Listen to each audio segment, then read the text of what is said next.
Can you believe that it's already been 2 years since Dragon Ball Super Broly's opening weekend in Japan? Time really does fly by fast, so in honor of this fantastic movie's second anniversary, I wanted to take a stroll down memory lane and talk about how significant this movie was, not just for me and my channel, but how it impacted the community as a whole and how it changed the way that we look at Dragon Ball. Let's talk about all that right now.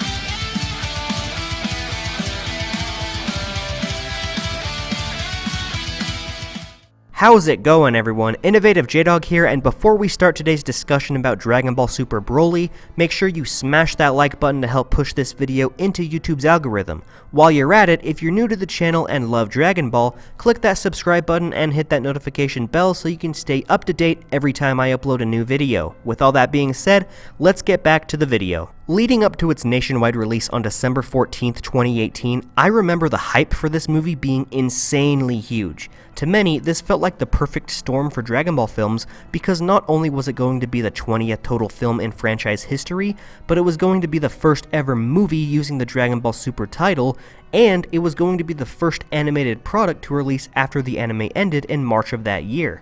Well, aside from the Dragon Ball Heroes anime. From the get-go, everybody was excited for what this film had to offer and how it was going to continue the story after the Tournament of Power. When it was announced that Broly was going to come back as the main antagonist of the film, everybody lost their minds. Some people were upset, some people were excited, and some people just didn't know what to think. Was this going to be a new Broly? Did it make the old Dragon Ball Z films canon? What was going on? One thing was for certain though, I had a lot to say about this movie, especially since I was just starting up on YouTube, and as a result, some of my earliest videos on this channel focused on providing news and updates leading up to the film's release. I made speculation video after speculation video, which are definitely outdated and terrible, but I'm always gonna look back fondly at this movie for giving me my start.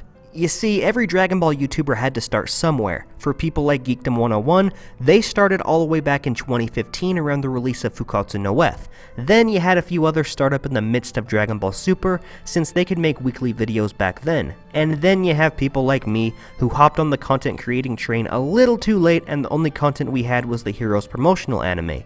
Because there was next to nothing coming out of Dragon Ball at the time, I was having a blast reporting every little detail that came out of this movie. But no doubt, the best thing about waiting for DBS Broly's release were those remastered films being shown off in select theaters. To build up hype for the movie's release here in North America, Fathom Events decided to show off Broly the Legendary Super Saiyan, and then a little while later, they put together Bardock the Father of Goku and Fusion Reborn into a double showing called Saiyan Double Feature. I absolutely loved going to these showings because not only were the films remastered in high definition quality and gave us little hints as to what DBS Broly's plot was going to be about, but I just had a lot of fun experiencing the old anime in theaters. Since they were only being shown off in select theaters, I had to go to a Cinemark located about an hour away from where I live, and overall, the theater experience was phenomenal compared to what I'm used to. And you better believe it had to. I don't usually go an hour away just to watch a movie. But hey, I did it for Dragon Ball.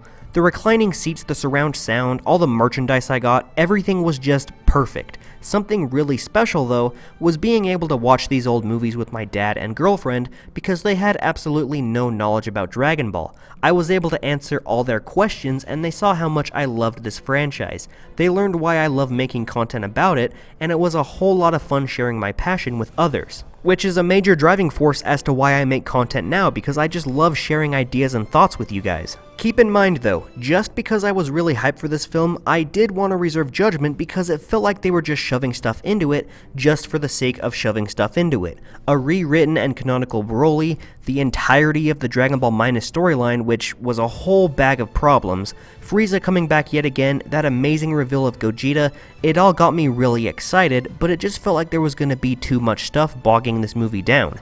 I didn't want this movie to suffer because it was being stocked to the brim with fan service. Thankfully, I was very wrong and this movie turned out to be utterly phenomenal. It somehow managed to make all that fan service fit into a cohesive and interesting plot, and I'm gonna say it, I was pleasantly surprised with how they handled the Dragon Ball Minus storyline, even though the vast majority of it was unnecessary.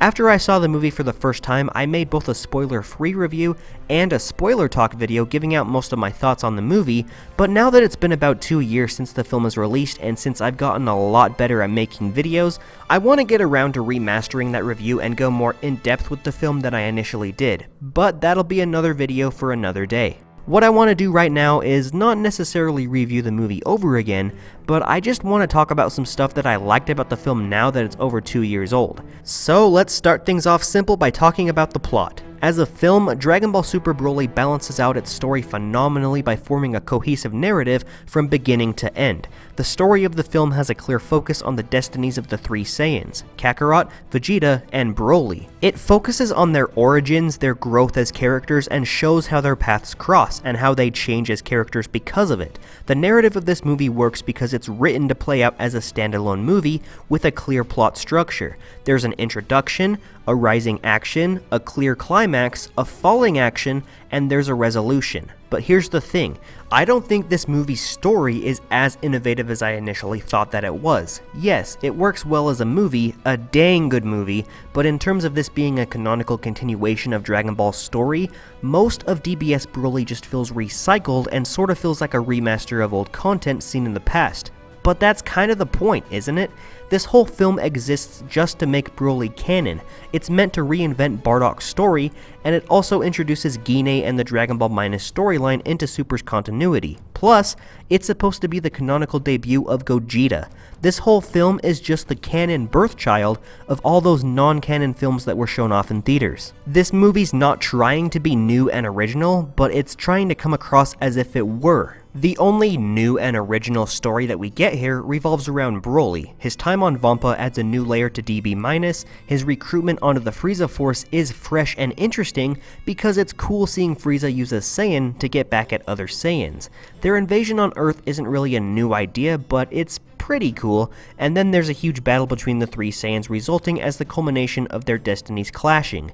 But even then, Broly only becomes a threat because he's used as a pawn in Paragus' plan for revenge against Vegeta, which may sound familiar since it's what happened in the original Broly movie. So yeah, while I think the story in DBS Broly is pretty good and it does a great job at balancing all these old storylines into one product, this movie exists solely for reinventing old material and making it canon, but nobody's really saying otherwise. Like I said though, that's not a bad thing, and I actually think that DBS Broly managed to improve a lot of the stories and characters that it was trying to remaster.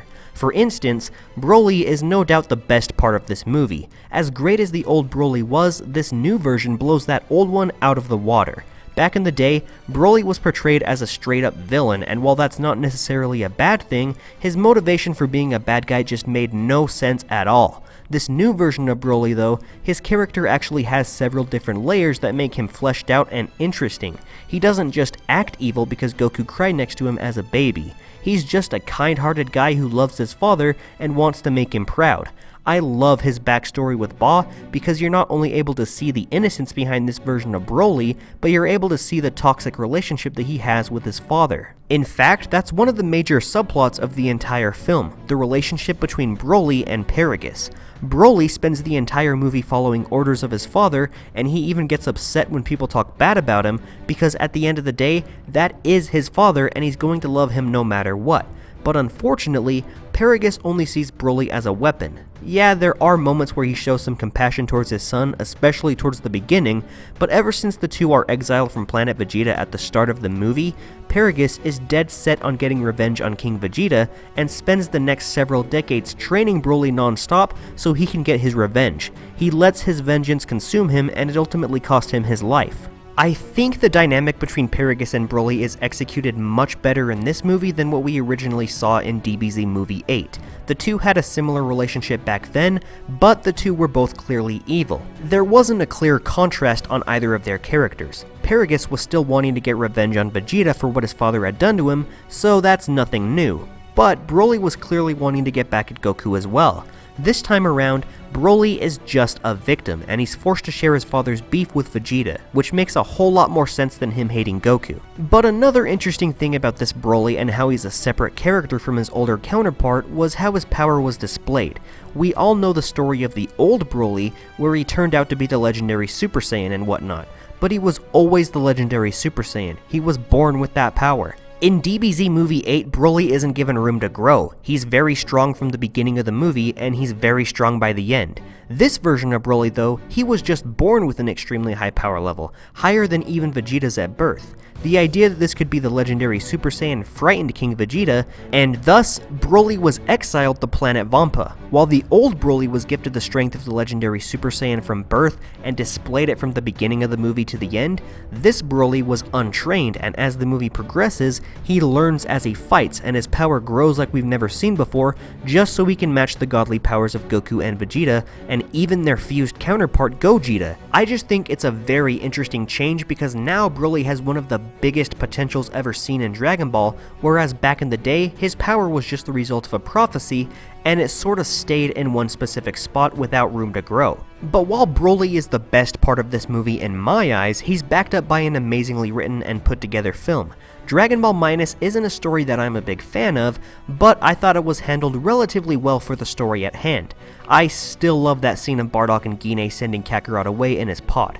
While I don't think the overall story of Minus was needed, since it brings a whole lot more problems to the series and contradicts a whole bunch of stuff, I think the parts that focus on Broly and Paragus were integral for setting him up as the main character of the film. You see, Broly is set up to be viewed as an empathetic character. You care about his backstory with Ba, and you care about the friendships that he forms with Chi-Lai and Lemmo. When he's thrust into battle against his will, you're supposed to care about him and you don't want to see him fight. You don't want to see him be killed. But you also want to see Goku and Vegeta win because they're the good guys. In a way, Gogeta sorta acts as the villain of this movie because he's just non-stop wailing on Broly because that's how it's supposed to be, right?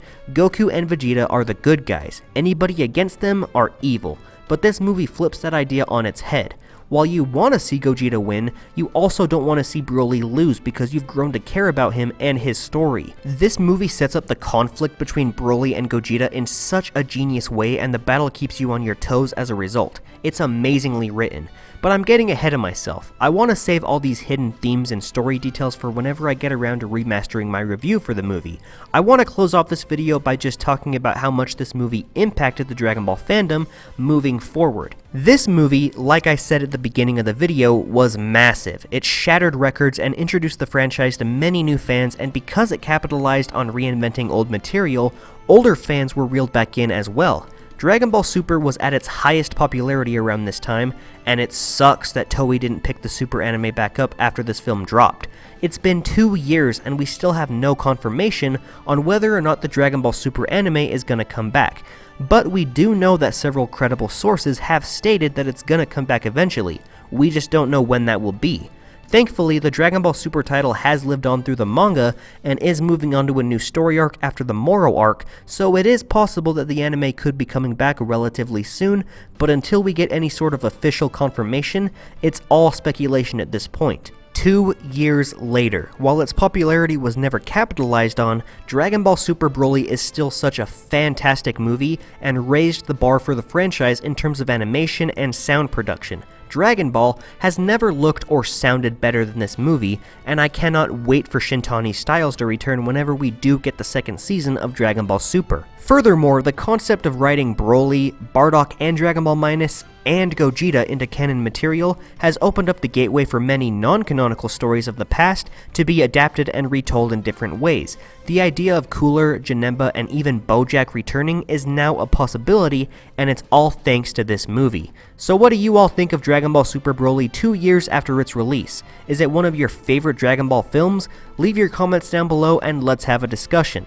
Like I said, I want to remake my review for this movie sometime in the future and give a more detailed look into it. Also, for some of you older fans of this channel, you may remember a video I did last year celebrating DBS Broly's first anniversary, where I analyzed all the colors used in the film and explained why they were important in displaying character emotions and whatnot.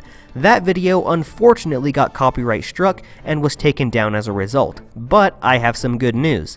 I plan on remaking that video entirely, and I want to release it alongside some new discussions for this movie that I never got around to making. If you're interested in all those videos coming out in the future, make sure you subscribe to this channel and turn on post notifications so you can see whenever I drop a new Dragon Ball video. I dedicate this channel to talking about anything and everything relating to this series, such as reviews, speculation videos, what ifs, and so much more. If you enjoyed this video, please make sure to hit that thumbs up button before you leave, cause giving this video a like will help push this video into YouTube's algorithm so that more viewers like yourself can see it. It's been an amazing 2 years since DBS Broly first released, and I've grown so much as a content creator ever since I first started reporting on it. Whenever Dragon Ball Super comes back in an animated format, whether it be the next anime series or the next movie that is confirmed, you better believe that I'll be here ready to cover it. Until my next video though, I'll be seeing all of you Dragon Ball fans later. See ya!